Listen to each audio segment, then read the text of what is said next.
That's my wireless thermometer. Boy, that's annoying. Hey, Chef Todd Moore with you. Once again, Carefree Cooks all over the world. I wanted to jump on quickly tonight. I'm just about finishing my dinner. I've got some asparagus here that I've sauteed with fresh ginger. Our side dish, this is really interesting. This is barley and white lentils.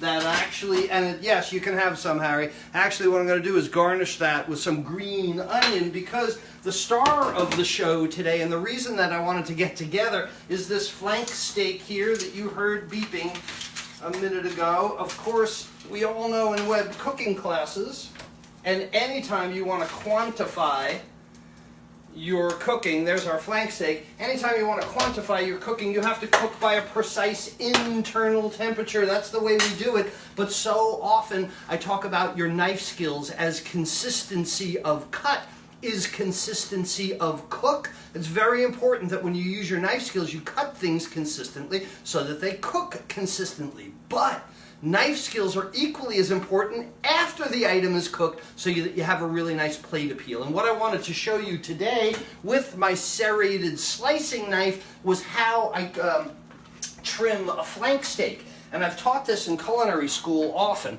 This is actually half a flank steak that I've marinated. Half a flank steak that I've marinated today. And you know, if you cut a steak like this, straight up and down, right? You get these flat slices of steak.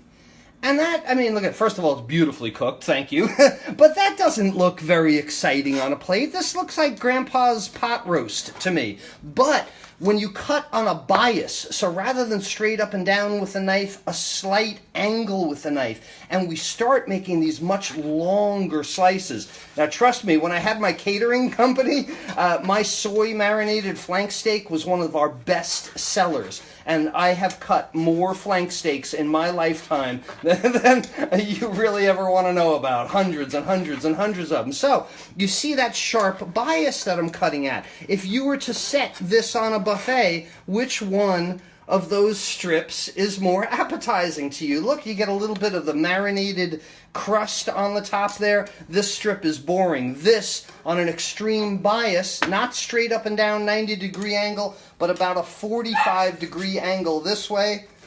And we'll cut that way. All right, let me get my hot plates. Remember, always hot plates. All right, we'll move that aside for now. My tongs. All right, now it's time to plate up this dish.